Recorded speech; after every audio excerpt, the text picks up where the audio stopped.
আসসালামু আলাইকুম রহমতুল্লাহি ওয়া বারাকাতুহু। সারা বাংলাদেশের উদ্দেশ্যে কিছু কথা বলতে চাই। আমি এই সারা বাংলাদেশের ভিতরে আমার জন্মের পর দুইজন নেতা দেখছি।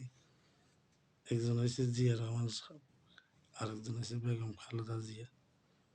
ওদের ওদের চলা ইয়াই আলাদা।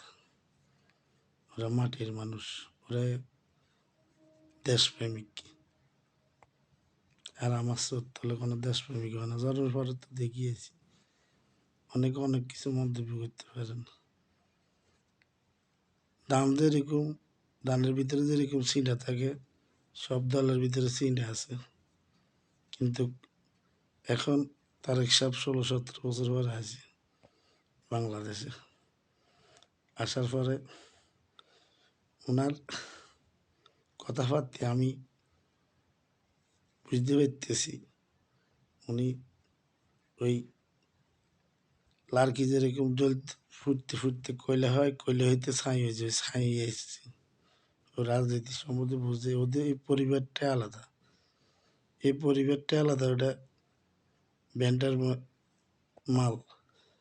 কে কি বলবো আমার জানার দরকার নাই, কিন্তু এখন তারেক সাহেব যে কথাগুলো বলতে আছে, অত্যন্ত ভালো কথা বলতে আছে। এই যে মায়ের ডাক গেছে, আমি ওই লাইভটা দেখে আমি অবাক। মা বোনের সাথে যেভাবে মত মত বিনিময় করতে আছে, অত্যন্ত উদার মনে মানুষ। লোহার ঘরের লোহা হয়, মাটির ঘরের মাটি হয়। মাটির মানুষ যেরকম জিয়া রহমান ছিল, এরকম খালেদা জিয়া যেরকম, জিয়া রহমান এরকম, তারেক জিয়া সাহেবও এরকম।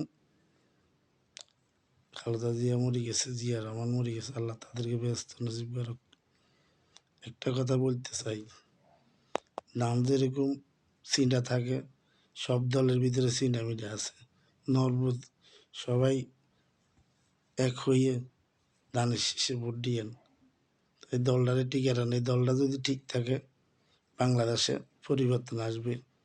আর অন্যান্য ইসলামী দল সব গড়ে নিয়ে যাব। তারেক সাহেবের কথাবার্তা দেখি আমি বুঝতে পেরেছি, সেই পার্কে যেরকম জ্বলতে জ্বলতে কয়লা হয়ে যায়, কয়লা এবার ছাই হয়ে যায়। এরকম 16-17 বছরও জ্বলছে। ও অনেক নির্যাতন সহ্য করে, বুঝতে পারছে এই দুনিয়া দুনিয়া না, ওই দুনিয়া পরকালে সবাই চলে যেতে হবে, কে থাকবে না ওই দুনিয়াতে।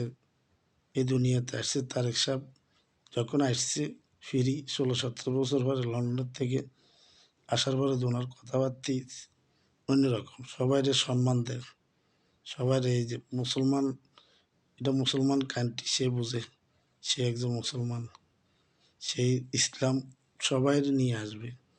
তারেক সাহেবের জন্য সবাই দোয়া করিলেন। ওনারে, উনি এখন যেভাবে চলাফেরা করতেছে, এভাবে চলাফেরা করতে দেন। অত্যন্ত মাটির মানুষ। আপনারা কে কি মনে করেন জানি না, কিন্তু আমার ওনার কথাবার্তাতে অবাক।